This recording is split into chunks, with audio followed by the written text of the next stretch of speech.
Hello class, today we're going to be looking at the Cold War from 1945 to 1990. This is when the United States versus the Union of Soviet Socialist Republics.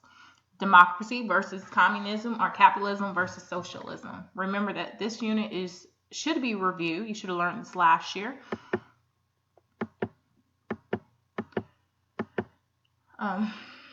Remember that the relationship during World War II, again, I'm just going to go over this. This is review. You do not have to write this down. Stalin makes a deal with Hitler, Germany in 1939. Hitler breaks deal and attacks the USSR in 1941, which was like a really, really big mistake that Hitler could do, because now he's going to be fighting a war on two fronts. He's going to be fighting Britain and the United States on the west, and then on the east, he's going to be also fighting USSR. Stalin would change sides and fight with the U.S. and other allies. Before the end of World War II, Stalin, Churchill, and Roosevelt met at Yalta to plan what should happen when the war ended. They agreed on many points. They said it will be a United Nations. We will divide Germany into 4 zones, and free elections will be allowed in states of Eastern Europe. Russia promised to join the war against Japan. No agreement was reached on Poland. So what was the Cold War? It was the political, strategic, and ideological struggle between the United States and the USSR that spread throughout the world. Struggle that contained everything short of war. Competing social and economic ideologies. The reasons why it's called a Cold War, because they never physically got into a altercation, which would make it a hot war. So how did the Cold War affect the domestic and foreign policies of the United States? And this is what you need to write down in your notes. Domestic means at home. So what's going on in our country? You're going to have McCarthyism. You're going to have Un-American Activities Committees, the loyalty oaths, and blacklists, basically trying to keep communists out of the United States. And you're going to have bomb shelters, because you're going to have a competition or arms race between the United States and Soviet Union, and it was always a worry about being bombed. As you see at the bottom, you see a 1950 era bomb shelter. Foreign policy means what is going on outside the United States. This should be reviewed. The Korean War, we're going to have the arms race, the Truman Doctrine, and the Eisenhower Doctrine. So what were the six main strategies of the Cold War? And you don't have to write this down. This is just a review again from last year.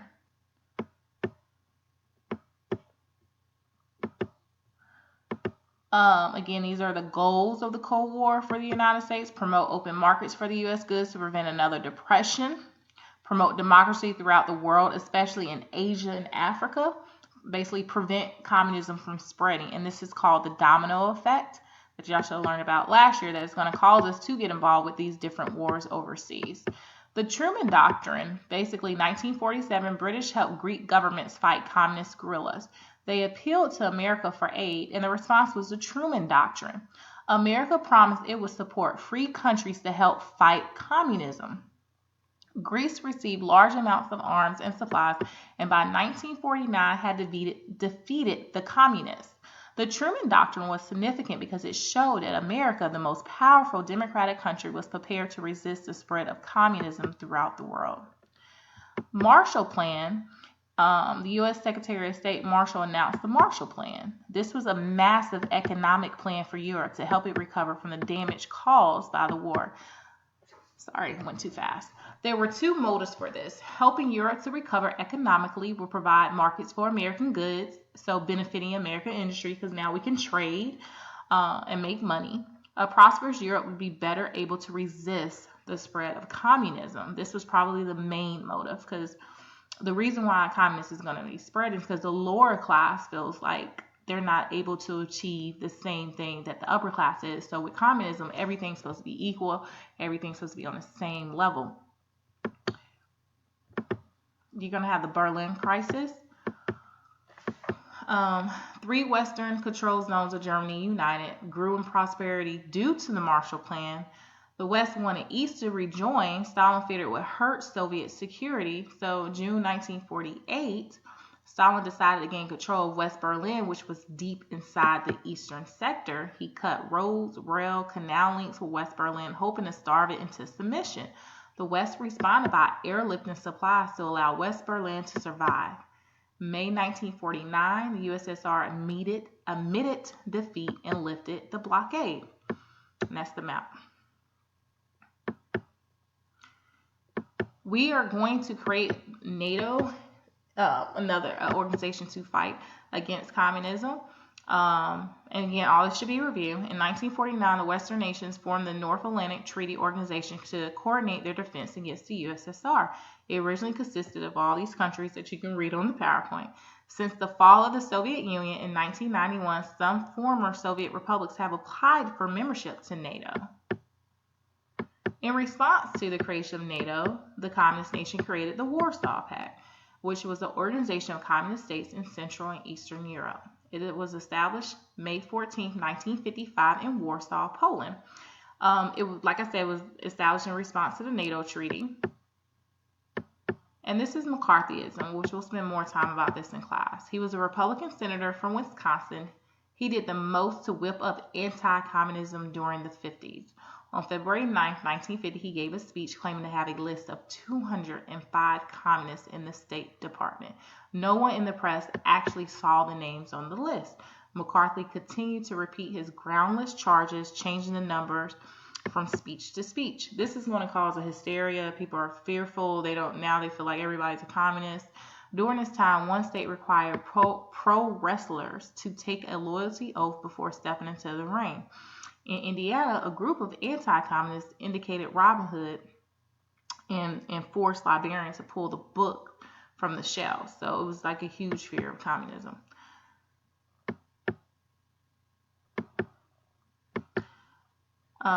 He will have a downfall. In the spring of 1954, the tables turned on McCarthy when he charged that the Army had promoted a dentist accused of being a communist. For the first time, a television broadcast allowed the public to see the senator as a blustering bully and his investigations as little more than a witch hunt. In December 1954, the Senate voted to censor him for his conduct and to strip him of his privileges. McCarthy died 3 years later from alcoholism. The term McCarthyism lives on to describe anti-communist fever, reckless accusations, and guilt by association.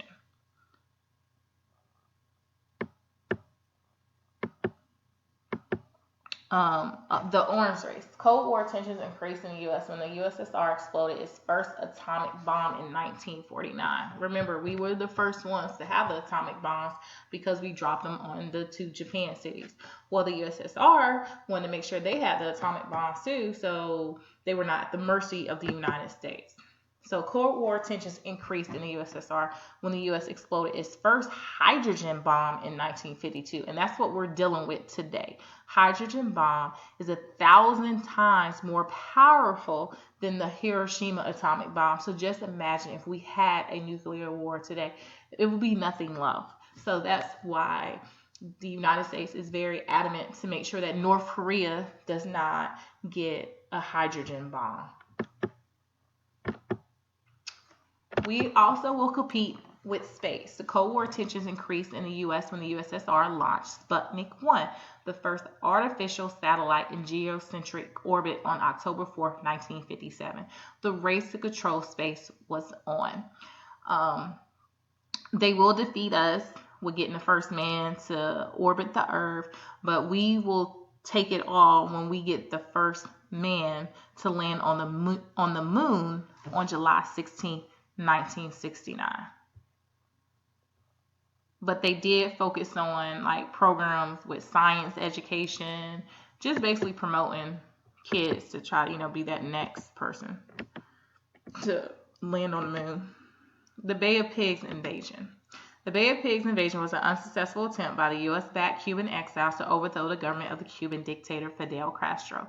We did have a good relationship with Fidel Castro, but there's going to be increased friction between us and the Castro's communist regime led by President Eisenhower to break off diplomatic relations with Cuba in January of 1961. So because we break off diplomatic relations with Cuba, they decide and they join with the USSR because they're communists also. Even before that, however, the CIA had been training anti-revolutionary Cuban exiles for a possible invasion of the island. The invasion plan was approved by Eisenhower's successor, John F. Kennedy. The Bay of Pigs invasion. It was a failure. From the start, the exiles were likely to lose. Kennedy had the option of using the Air Force against the Cubans, but decided against it. Consequently, the invasion was stopped by Castro's army. The failure of the invasion seriously embarrassed the Kennedy administration. Some critics blame Kennedy for not giving it adequate support. Others blame Kennedy for allowing it to take place at all. Additionally, the invasion made Castro wary of the U.S. He was convinced that the Americans would try to take over Cuba again. So basically, it increased our tension as far as our relationship with Fidel Castro. Then you're going to have the Cuban Missile Crisis. This was the closest the world ever came to a nuclear war.